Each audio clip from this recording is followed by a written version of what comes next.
What a thrill.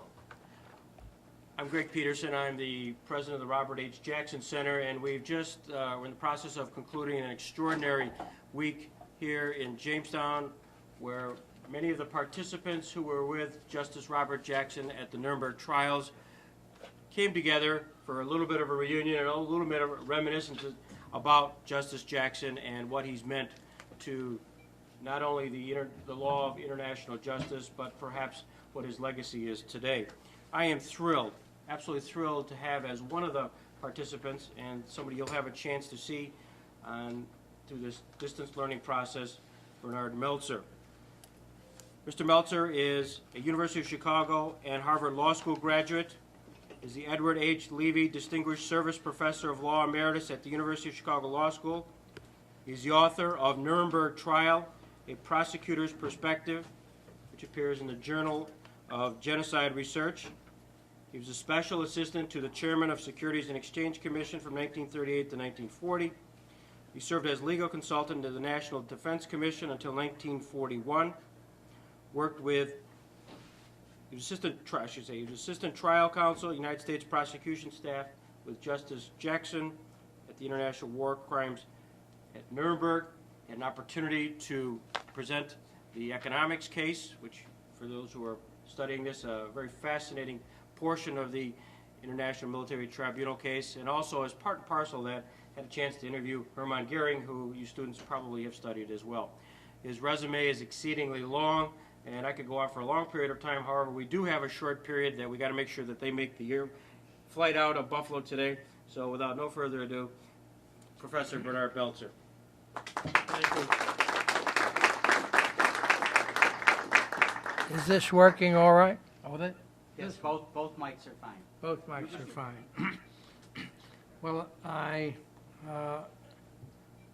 understand that I gave you some homework, and I'm assuming that you did your homework. The choice was between my doing homework and preparing something, and you're doing homework, and the choice was easy for me.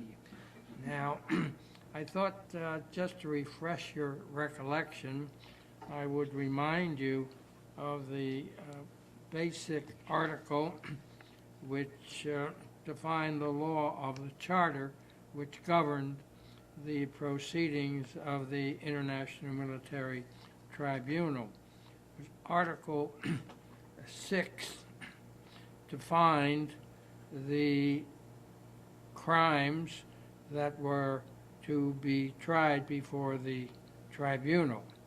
And 6A proscribed and defined crimes against the peace, and that those crimes essentially were conspiracy to engage in aggressive war and engaging in aggressive war. And although those provisions had very broad scope, because read literally, they would have covered the private in the German army, they were aimed, of course, at the major architects and executors of aggression.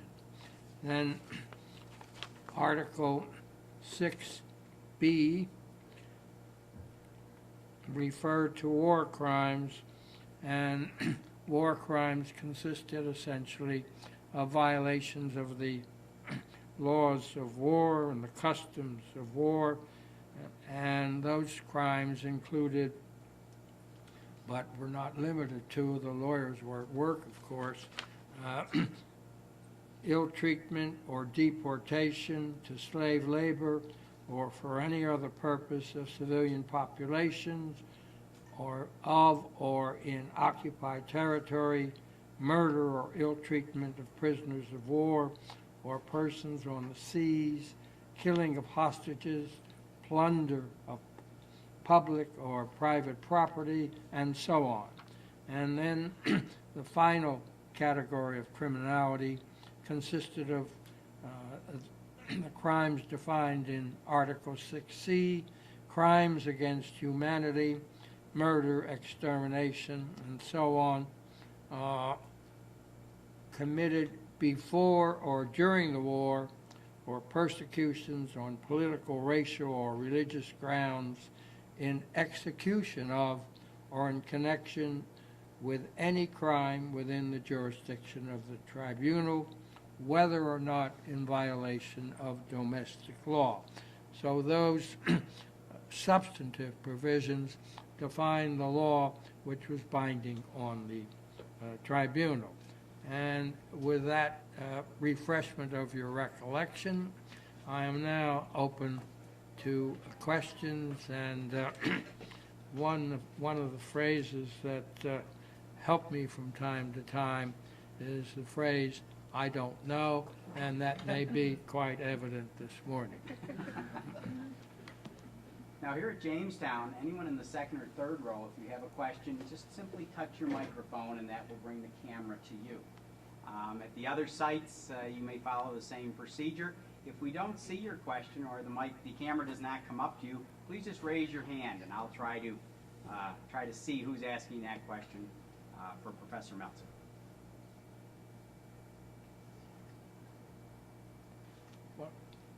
Good morning, Professor Meltzer. It's an honor to meet you for a second time. A little louder, Mike. We're having some trouble at your end. With your economic knowledge of Nuremberg and the quest for international law and justice, do you see the current freezing of terrorist assets as a response to the tragic events of September 11th as a correlation work? Well, I'm not quite sure what correlation implies.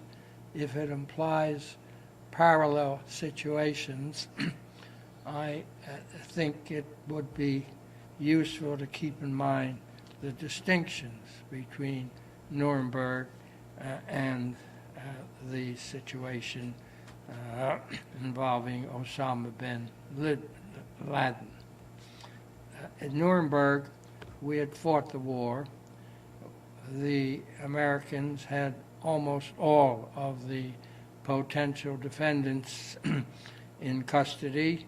The other remaining defendants were in the hands of our allies. Germany was prostrate. The German people had no energy. No one had to be concerned about Germans being inspired to be martyrs. No one thought that the Germans believed that killing either American soldiers or American civilians was a passport to paradise. In addition, there was no problem of arousing the large number, or that was a counterpart of the problem of arousing large numbers of Muslims. So the situation, although it has some similarities, involves substantial distinctions from the situation at Nuremberg. There is one parallelism, and that is, in both cases, the Americans and our allies were confronted with imperfect choices. One possibility, as you all know, which the British adhered to until very late in the war, was to line up 25 or so of the chief Nazis and shoot them. Summary execution, no pretense at trial. The Americans objected to that. The British relented, but they relented only after Hitler and Goebbels had killed themselves. So the British went along in part because of American pressure, but in part because the potentially worst troublemakers who might have turned the trial into a soapbox for their propaganda, that is to say, Hitler and Goebbels were no longer present. When we turn to the other alternative, the one that actually was used, the trial, there were problems, in part because the key provision for Mr. Justice Jackson was the provision outlawing aggressive war. While sitting there on the courtroom panel with us was the representative of the Soviet Union. And the Soviets, of course, had taken a bite out of Poland in connection with German aggression.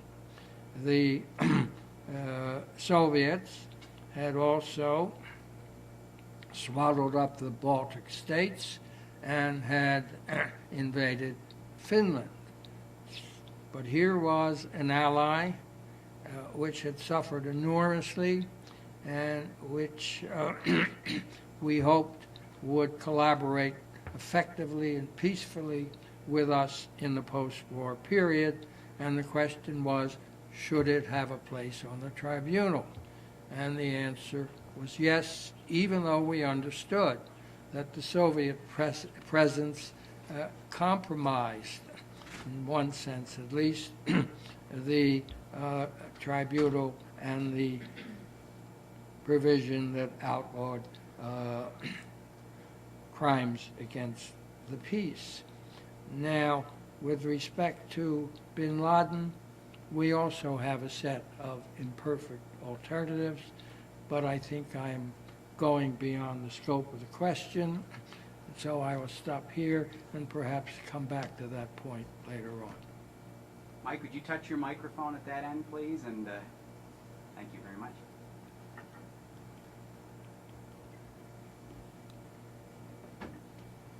My question is related to Jackson's insistence about that the trial was not victor's justice. I'm sorry, I missed that. The trial? The trial was not just victor's justice, and Jackson believed in the morality and validity of the trial. My question is, if Jackson would have kept his belief if the Germans, if the tables were turned and the Germans put the Allies on trial for waging aggressive war, war crimes, and crime against humanity, illustrated by such acts as the invasion of Poland, the bombing of Dresden, Hiroshima and Nagasaki, and the global mistreatment of POWs by all countries of war. Well, I'm not going to pretend to speak for Justice Jackson, but speaking only for myself, you've put your finger on the central difficulty of the trial. It was victor's justice. The choice was, of course, between victor's justice or no justice at all. And you put your finger on another aspect of law. In one sense, law is designed to restrain power. In the opposite sense, law cannot be enforced without power. Now, victor's justice was not the product of Nuremberg. Victor's justice was the product of a fragile, undeveloped system of international law. So in the end, the issue was victor's justice or no justice at all. Summary execution without a right to defend yourself, or no penalty at all, unless the German people followed the Italians. You know what happened to Mussolini. And one of the purposes of the trial was to avoid the indiscriminate bloodbath that might have resulted if the anguish, disappointment of the German people had not been channeled into an orderly proceeding. So that I don't know what the answer would have been had the tables been reversed. My hunch is that the leaders of the defeated nations would not have had the luxury of a trial, that the their disposition would have been summary execution. But you've pointed, as I said, at the fundamental difficulty, and it is one that will persist until we can develop institutions with enough power to deal out justice without regard to whether those in charge are victors or neutrals, and neutrals are never easy to find whenever there is a war. And you've put your finger on another important point, which was the point that moved Mr. Justice Jackson to make the central tenet of the trial the prohibition against aggression, because all of the difficulties that you imply are the consequence of an aggressive war. At least that was true in the case of the Nazi system. Now, when we get to genocide and tribal warfare and so on, there are other problems. But fundamentally, under conditions of modern technology, in a sense, the greatest crime against humanity is the launching of an aggressive war.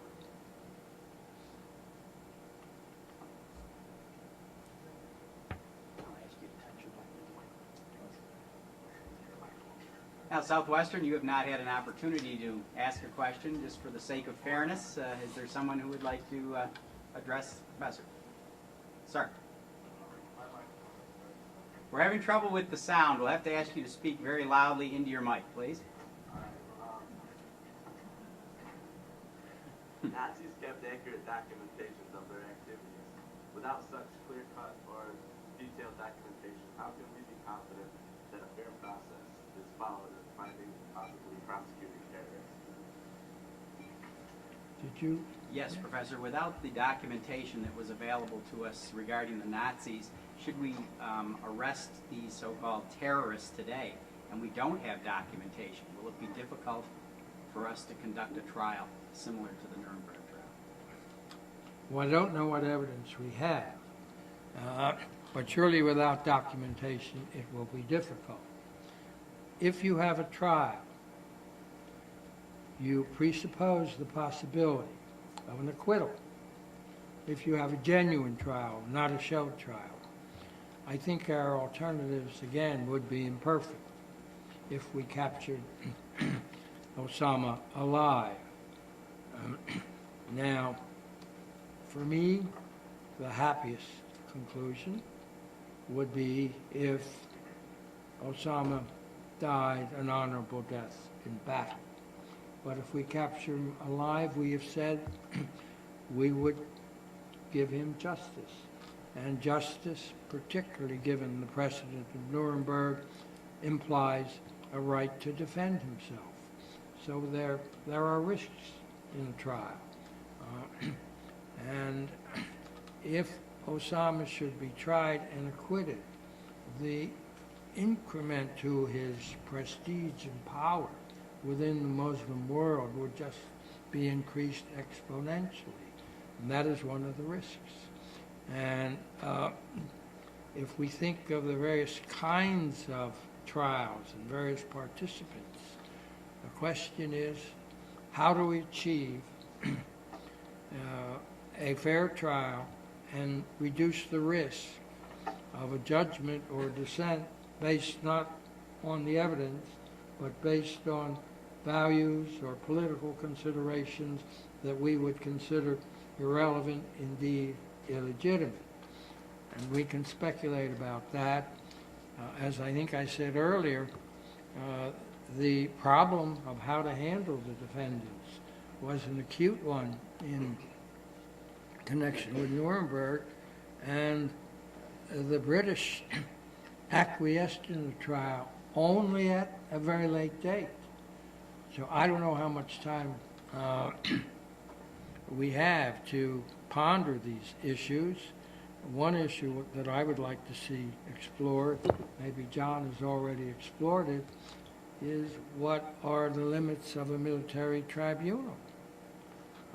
Could we set up a military tribunal which would be fair, but more controlled than a tribunal established by some international organ, or a tribunal in which we decide in the hope of not alienating Muslims, to have a Muslim judge. I myself don't think that the participation of a Muslim judge would make any difference with respect to committed Muslims. In Yugoslavia, for example, the Serbs, from the very beginning until the end, thought that the tribunal was biased, was an instrument of Western power, and not an instrument of justice. And that was true even though the judges and the prosecutors came from areas quite remote from the Balkans. So there are grave difficulties here, and perhaps we rely on one element of the common law tradition. Don't decide today what you may be able to postpone until tomorrow. And at Southwestern, would you touch your mic again, please? Thank you.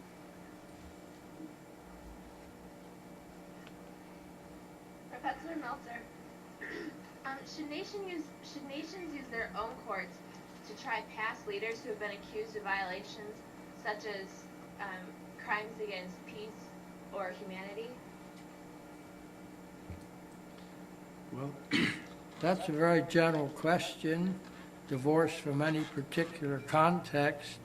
And another principle of the common law is to worry about the the grubby details that provide context and texture to a problem.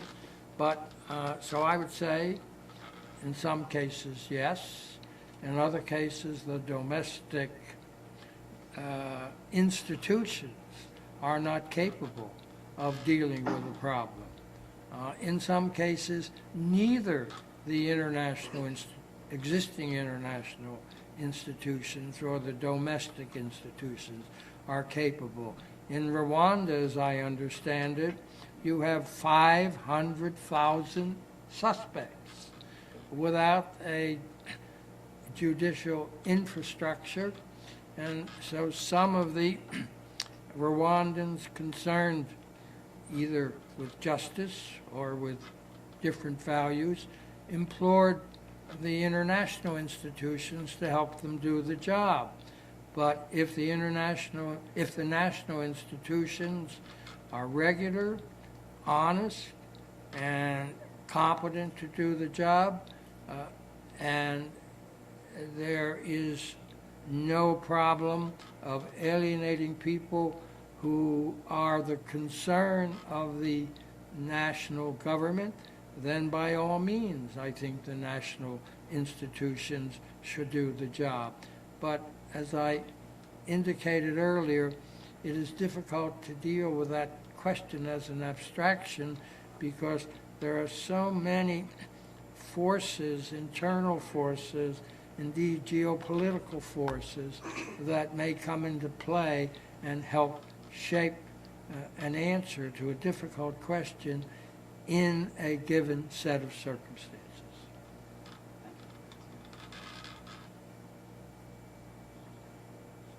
Might we ask your position on the Rome Treaty, Professor?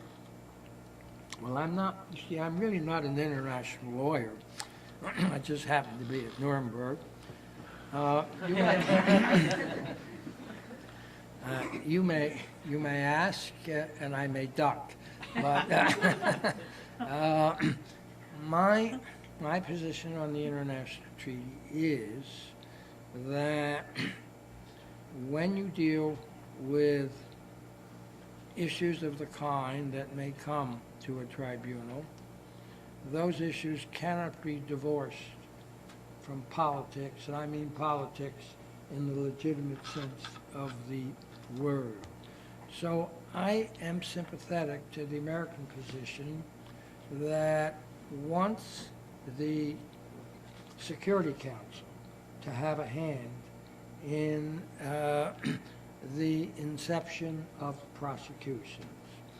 If you can get the unanimous consent of the great powers, you can come closer to avoiding judicial proceedings that may disrupt a fragile peace, that may impair a geopolitical equilibrium, and so on. Now, there is, of course, a cost, and this is an imperfect alternative. But there are also some other benefits.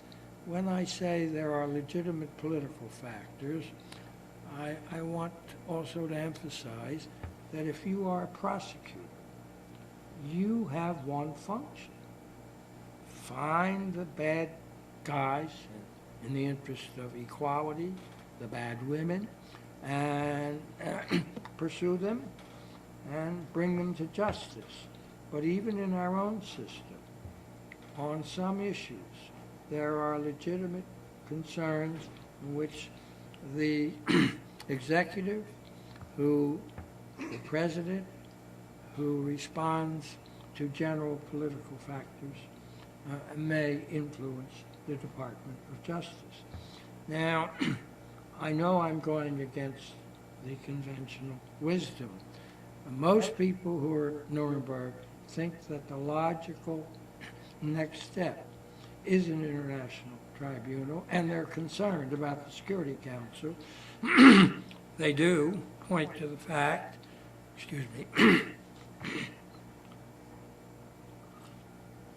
they do point to the fact that the Treaty of Rome does have a provision which permits the Security Council to stop proceedings for a year. But I assume that the veto power would apply to that decision.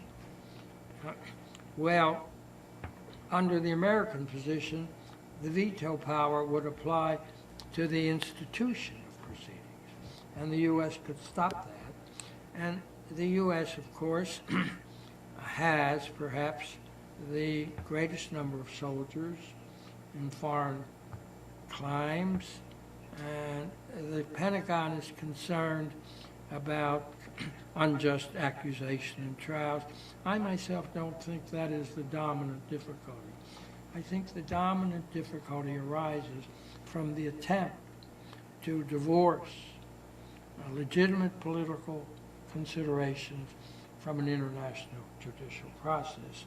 And there is no perfect mechanism for bringing about the right adjustment, but at least the Security Council may avoid a trial being the trigger for animosity among the great powers.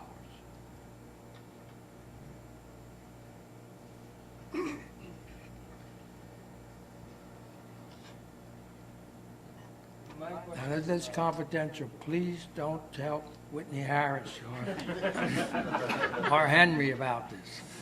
But you may. I told him. Why was the U.S. the only prosecuting country in the 12 so-called lesser trials in Nuremberg? Well, I don't know. I left right before the main trial ended. I think that each country decided that if it dealt with defendants or prospective defendants in its own zone, you'd get on with the business. I'm not sure why the coalition decided to go its separate way, but it may have been in the interest of expedition. The IMT, although it was remarkable in its expedition, did take much longer than Justice Jackson, for example, expected, or that the Chief Justice wanted. So that if you maintain the international format, the question is, what would happen to the staff? So if you had new separate proceedings. You could start with a new staff, and each country could recruit in its own way, and you had the basic doctrine embodied in the charter, ratified, clarified to some extent by the judgment, so that there was a precedent and there was a body of experience that could inform the work of the individual national prosecutions. But precisely what the decisional process was and what the decisive considerations were, I don't know. I'm just curious that earlier you talked about problems in divorcing yourself from political ties and being a judge. Isn't that the basis of America's judicial system? That the judge is impartial? Yes, sir. If they were affiliated with a political party, they could easily not let that influence their judgment. That certainly is a tenet of our system once something gets before a judge. But the question of whether something is ripe for judicial consideration may involve political considerations, legitimate political considerations that I mentioned. And indeed, it may be that the very fact that the judge should exclude political considerations once the issue comes before him, that very fact, that great aspiration may underscore the importance of some other body taking account of legitimate political considerations. Yes, sir. What are the difficulties in combining so many different legal systems at the international level? Well, there were difficulties, but I think good sense and a desire to reach workable compromises made it possible to adapt different elements of each system and come to a consensus about the procedural framework. There were some difficulties in application because the only prosecutors who had any experience with cross-examination were the British and the Americans. In the French system, the judge does most of the questioning. The judge is a much more active figure than the American judge. He may be in charge of what we call discovery. He examines the witnesses. The lawyers may have a shot at it, excuse me, but the judge is the dominant figure. In the Soviet system, the indictment had a lot more detail than the American indictments. But in the Soviet system, of course, in political trials at least, typically set forth the details in the indictment because they expected most defendants, for one reason or another, to plead guilty. So there was, all spelled out in the indictment. Those procedural difficulties, potential procedural difficulties, didn't ripen, in part because the British judge was very skillful, and in part the general tendency was to lean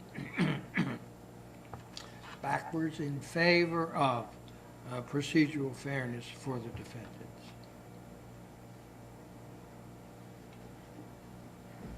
Should the United States become involved in the international court again? And if so, how should we become involved in it? Should we become involved in an international court, and if so, at what level or how? You mean in general, the standing court? Yeah. Well, it's not only at what level, it's with what charter, with what restraints. I think it would be a good idea for us to be involved. I think one of the costs of not being involved is being charged again with unilateralism and so on. On the other hand, we must think hard. We must engage in a kind of cost-benefit analysis. And I believe if we have the court as an instrument of the United Nations, and if the Security Council has a role in fundamental decisions, that it would be a great contribution to have a standing court. There are always problems of how we're going to pick the judges. As I remember it, the judges are to be picked by a vote of the parties that agreed to the basic covenant. Well, I read the other day that there are 56 Muslim countries. I don't know whether they would be a voting bloc. So the devil here is in the details. And given my angelic nature, I have not studied all the details. But I think it's very important to look at questions of who selects whom, what are the possibilities of having the wrong folks in decision-making positions, and so on. But in principle, I think it would be a great contribution of the United States after looking at its interests, join an international court.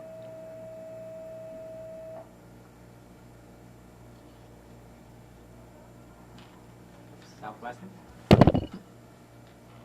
Question at Southwestern? The Nuremberg trials concluded that even if an organization acted in a criminal way, the members of that organization could be tried because they Wait 1 second. I'm going to try to get you a little adjusted here. We're going to ask you to repeat yourself in just a minute. We need an electronic psychiatrist. Okay, there may be a temporary echo, but go right ahead. Please repeat. The Nuremberg trials concluded that even if an organization acted in a criminal way, the members of that organization could be tried because they participated on a voluntary basis. Can we then assume the guilt of a 13 or 14-year-old boy who was recruited into an organization such as Al-Qaeda? I think you left out one element that was imposed by the tribunal's judgment. It was not only voluntary participation, but also with knowledge of the criminal purposes of the organization. Now, at what point in time we charge an adolescent with a capacity to understand the nature of an organization is an interesting question. Surely his youth could be a factor in mitigation, and this slides into questions that have troubled our own national system. May the young be tried as adults. May the young be executed. May the retarded be executed. So far as I know, that issue was not tested in the proceedings that followed the rendition of the judgment by the tribunal. But it certainly is a good and puzzling question. Thank you. How will the terrorists have the luxury of a trial? Want me to say it again? Yes, just give that a little bit more, please. How will the terrorists have the luxury of a trial? How will they have it, or should they have it? Well, both, I guess. That's good. Well, what you call the luxury of a trial, some of us call due process. And I think the president, by implication, at least, has indicated that if they are captured alive, they will have justice. And justice implies the right to defend oneself. So, speaking generally about a trial, without trying to cabin in all of its details, I think if we are not fortunate enough to be able to avoid that problem, the terrorists, if captured alive, should have due process, or as you put it, the luxury of a trial. Now, there was a question at Panama, I believe. We know that countries such as China are guilty of violating human rights. Are our leaders guilty of not taking a stand against these countries?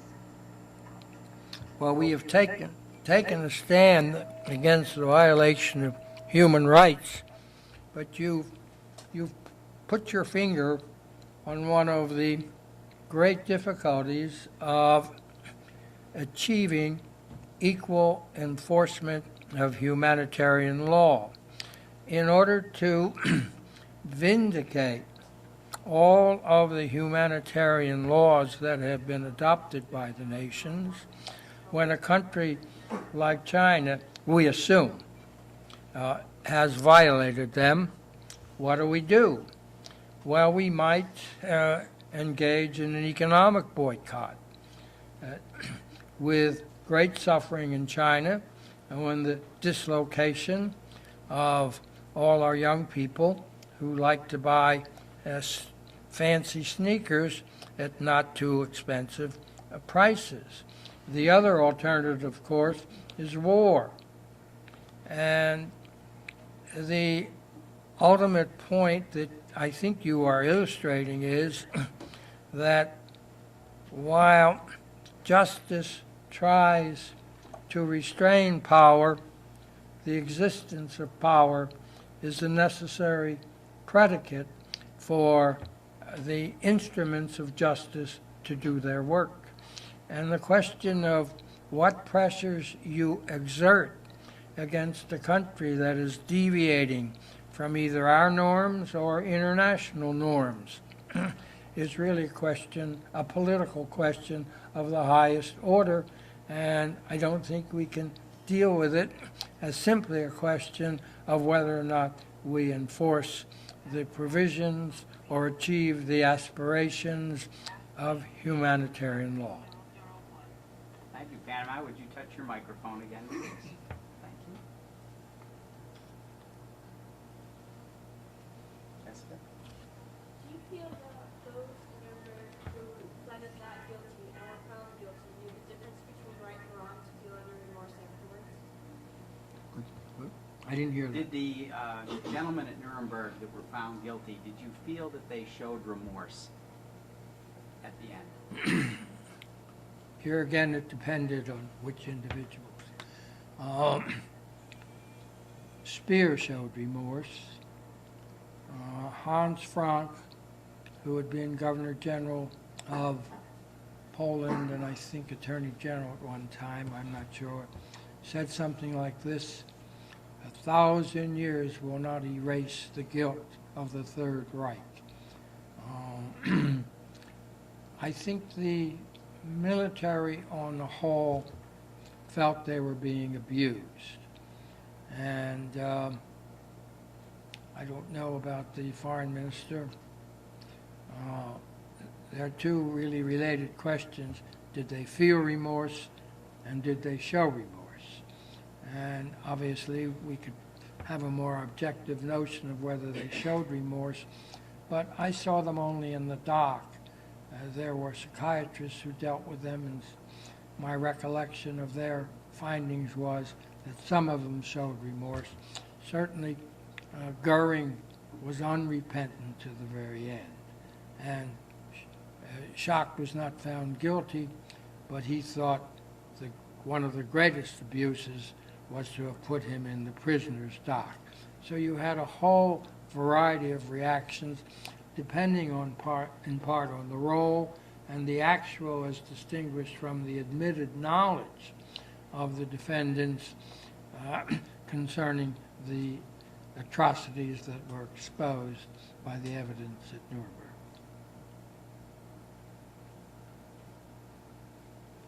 Question at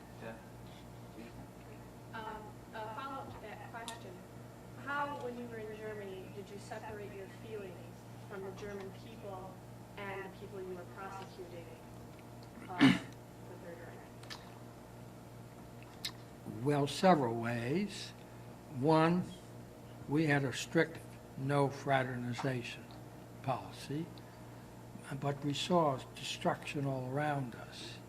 So that in a sense, the devastation of Germany was another affirmation of the importance of Justice Jackson's conviction that the supreme crime was aggression itself and not the violations of the laws of war and the agonies and the atrocities that are connected with all wars.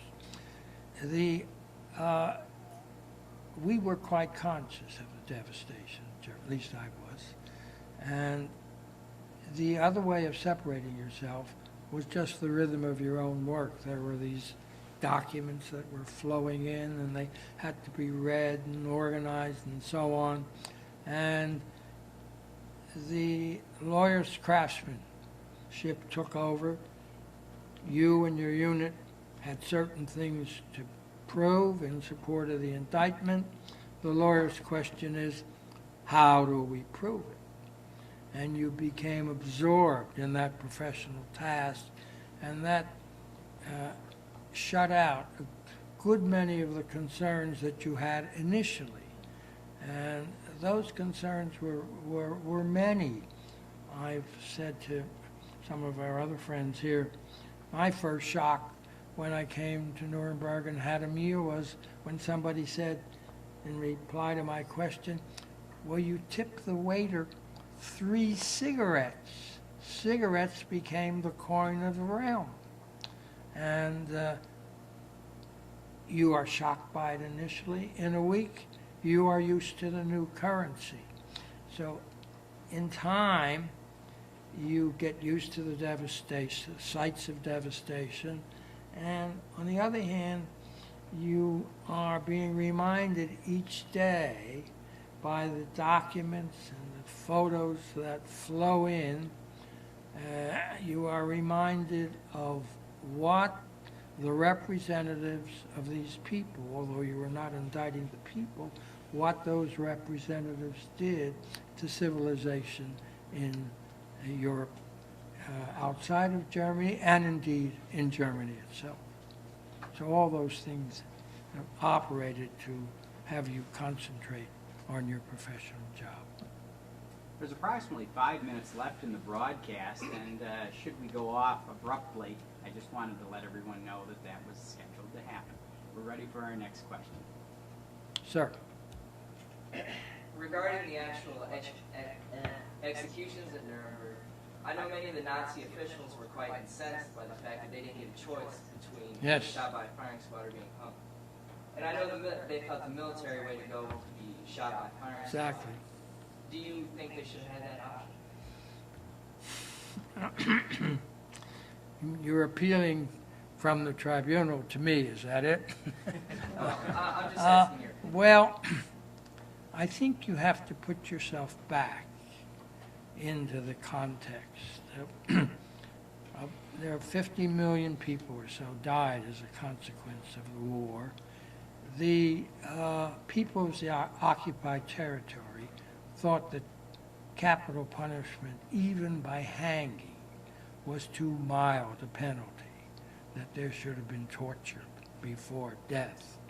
And there was a worldwide revulsion generated by the evidence of the concentration camps, the extermination, gypsies, Jews, the mistreatment of Slavs, and so on. And the use of the noose rather than the firing squad was a way of saying to the military, you did not carry out your fundamental responsibilities, which was to respect the laws of war. You should not have followed orders to kill British flyers, to kill POWs, and so on. So that, in a way, the form of execution was another indication of why it was that the military was in the dock in the first place. So given both the outcry from the world and what we were saying to the military by trying and convicting them, the use of the hangman rather than the firing squad was quite compatible with the larger purposes of the trial. But I have to say, I never gave it much thought at the time. A question at Southwestern? Americans have come to expect almost total media coverage of unfolding events. How does that compare to the Nuremberg period? It was a question that we've become used to getting immediate media coverage of every event, and how does that compare to the release of material from the Nuremberg trials? It's hard for me to make that comparison because the media that I was conscious of when I was at Nuremberg was the German media, so far as instantaneous communication was concerned. The German media followed the trials. I did get delayed communications from people in the States. My understanding is that after an initial burst of attention, the American media was turned off by documentary evidence. It's not exactly some order from one general to another in semi-code was not exactly the raw material for a sensational lead into the 5:30 news. So that my hunch is, as the trial proceeded, except for dramatic incidents such as the cross-examination of Goering by Jackson, the attention of the American media began to fade. But I have no first-hand knowledge of that. And today, of course, we have competition between the print media and the TV and the electronic media, and everybody's anxious for a scoop, and there is something closer to home in the events that have occupied the media recently than was true of a trial across the Atlantic Ocean. Sir. At a trial taking place before Nuremberg on an international level, how do you think that would have changed what actually took place at Nuremberg? Well, that would depend on what the trial had found, what the charter was, and so on. There's so many imponderables there, and even if we knew the imponderables, we would have to speculate on their impact.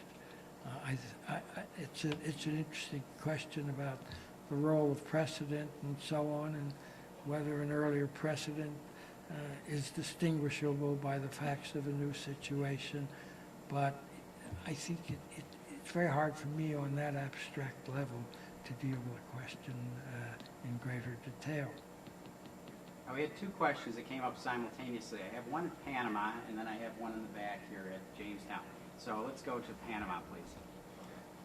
Everyone here has a definite knowledge of the horror and genocides committed by the Nazis brought to air at the Nuremberg trials. It's only a few, though, that can probably say that they have a knowledge of the atrocities being committed today in countries such as Cambodia, Rwanda, and Egypt. How will our generation raise the consciousness of such instances so that crimes of silence may come to an end? Well, I think we're making a beginning here today. That is to say, this may, be, like patriotism, be the last refuge of the uncertain. But obviously, somehow or other, we have to, by education, increase the respect for human rights throughout the world. That's a very tall order because there's so many different traditions, there's so many hatreds, there's so many rivals. We don't have to go to Cambodia. We have to go only to Northern Ireland, which is heir to some of the great legal traditions, and yet what we can call the analog of tribal and religious rivalries have disrupted the peace for generations. So I have no easy solution for what is a real problem, but we have many institutions. We have declarations of the aspirations reflected in various covenants, which may or may not have a real impact. We have various organs of the United Nations. We have religious institutions. We have exchanges between countries. And we just have to plug away at a difficult question at every front that's available. But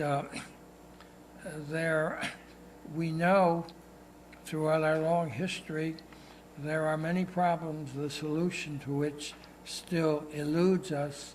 That doesn't mean we despair, but we have to be perhaps content with incremental victories and hope that this generation and the next one will do better than the predecessors.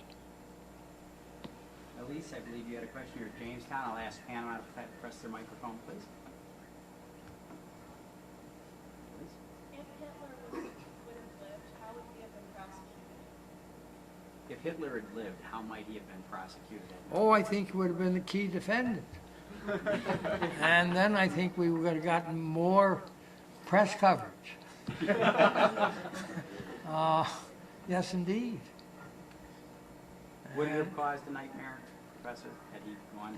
I don't know. It's hard to tell. By that time, he was distraught. By that time, look what happened to Germany. Look what happened to his dreams, which were the nightmares for the rest of us. And he might have thought, what did he have to lose if he defended? He would have gone back to Versailles, and he would have blamed it all on the Allies. Sir. My question is, what were the effects on Jackson's psychologically and emotionally after his cross-examination of Goring, where many thought Goring kind of got the better end of him when he was on the stand? And what were the effects on the tribunal after Goring's suicide?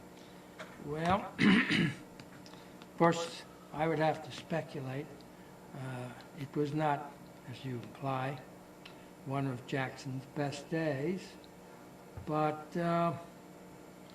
if you are a litigator, as he was, you have to learn how to take defeat or a partial victory and go on and do your job, and he did it. I'm sure it was a great disappointment for him, in part because there were technical criticisms, justified or not, of how he went about the job of cross-examination. And his method was sharply different from that of Sir David Maxwell Fyfe, who was the operating head of the British delegation, who was an experienced, distinguished barrister. He asked very narrow, tightly controlled questions, and that made it very difficult for Goering to make broad statements about Nazism or about the obsolescence of the laws of war or about the Germans not doing anything differently from what the Americans had done, and so on. So I think it was a defeat, and I think for Jackson, but that defeat was overshadowed, I think probably in his own mind, certainly in the minds of other observers, by the magnificent eloquence of his opening statement and other parts of the trial in which he did nobly. Very difficult here, perhaps wrong to lump the German people together as if they were a single entity. There were all kinds of Germans. There were some Germans who took enormous risks to help save Jews or gypsies and so on.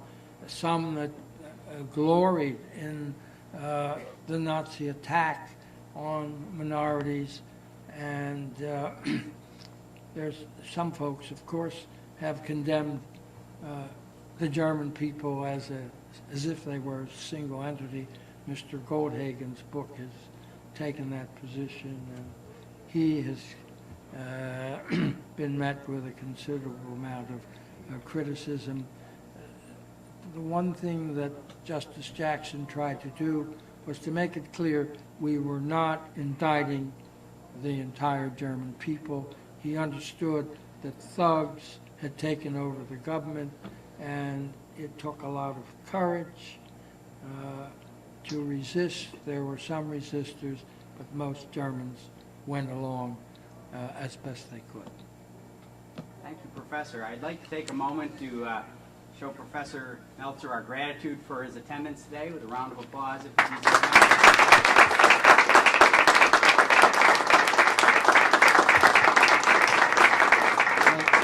With my pleasure. I thank you for the interesting questions, and please tell your parents that all of us who came here from the prosecution staff have never met a more hospitable, gracious community than we found here.